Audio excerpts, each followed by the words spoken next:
আসসালামু আলাইকুম। আজকে সপ্তম শ্রেণীর ইংরেজি বইয়ের চ্যাপ্টার 4 এর 4.1 নিয়ে আলোচনা করব।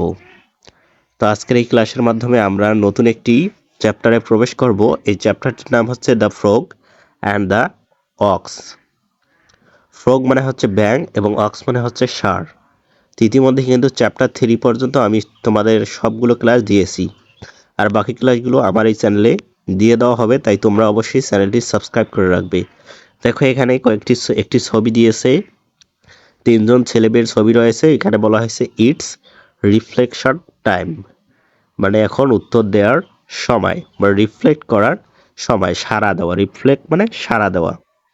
তো এখানে 4.1-এ আমাদেরকে একটি অ্যাক্টিভিটি দিয়েছে, আমরা 4.1 নিয়ে আজকে আলোচনা করব। তো দেখি এখানে কি বলা হয়েছে, ইন পেয়ার্স গ্রুপস, জোড়ায় বা দলে, discuss how they are related to each other, আলোচনা করো তারা কিভাবে একে অপরের সাথে জড়িত বা সম্পর্কযুক্ত।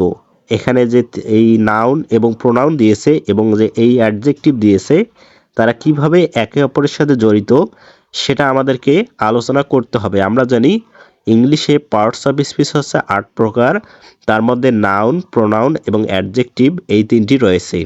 তো এই তিনটির মধ্যে কিন্তু একটা সম্পর্ক রয়েছে। নাউন, প্রোনাউন এবং অ্যাডজেক্টিভের মাঝে একটা সম্পর্ক রয়েছে। নাউন কাকে বলে তোমরা ইতিমধ্যেই হয়তো ক্লাস 6-এ জেনে গেছো, যে নাউন হচ্ছে কোনো কিছুর নাম এবং প্রোনাউন হচ্ছে সেই নামের পরিবর্তে যে শব্দটা ব্যবহৃত হয়। যেমন তোমার নাম হচ্ছে, ধরো তোমার নাম সজীব, এবং আমি যদি সজীব না বলে হি বলি, সেটা হচ্ছে প্রোনাউন এবং সজীবটা হচ্ছে নাউন।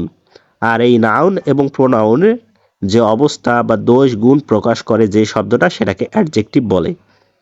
যেমন সজীব খুব ভালো ছেলে, এখানে সজীবের গুণটা প্রকাশ পেয়েছে ভালো শব্দটি দ্বারা। তো এখানে ভালোটি হচ্ছে অ্যাডজেক্টিভ। তো এখন আমরা এই প্রশ্নটির উত্তর নিয়ে আলোচনা করব, অ্যাক্টিভিটি 4.1। তো দেখি এটা কীভাবে লিখতে হবে। তো 4.1-এ আমাদেরকে আলোচনা করতে হবে নাউন, প্রোনাউন এবং অ্যাডজেক্টিভটা কিভাবে একে অপরের সঙ্গে জড়িত। তো যেহেতু এটা আমাদেরকে দলে বা জোড়ায় আলোচনা করতে বলা হয়েছে, যার কারণে এখানে আমি দিয়েছি ফ্রেন্ড 1, অর্থাৎ বন্ধু 1 নম্বর বন্ধু বলবে হ্যালো সজীব। সজীব নামের বা অপর এক বন্ধুকে বলবে ওহে Sajib, can you tell me how a noun or pronoun is related to an adjective. Sajib, তুমি কি আমাকে বলতে পারবে একটা নাউন অথবা একটা প্রোনাউন কিভাবে একটা অ্যাডজেক্টিভের সাথে সম্পর্কযুক্ত। রিলেটেড মানে সম্পর্কযুক্ত।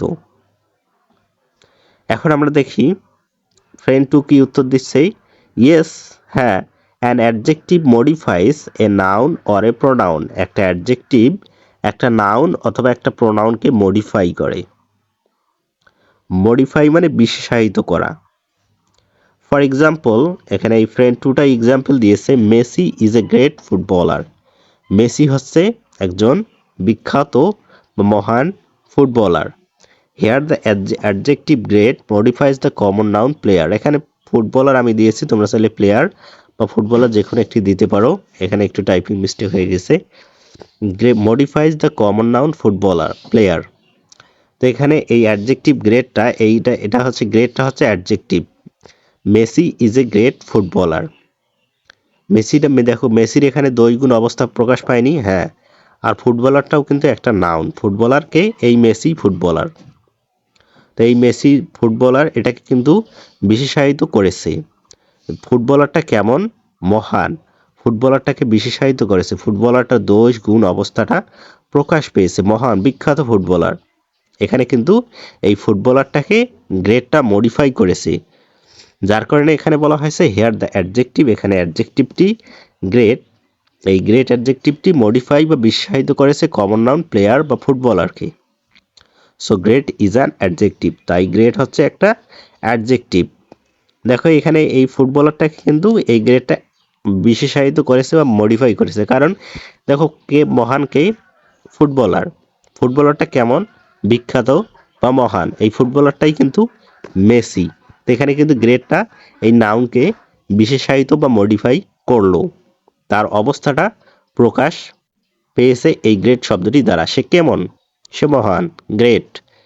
তো এরপর আবার ফ্রেন্ড 1 বলছি, you are right, there is a big relationship between noun pronoun and adjective. এই নাউন প্রোনাউন এবং অ্যাডজেক্টিভের মধ্যে একটা বড় রকমের সম্পর্ক রয়েছে।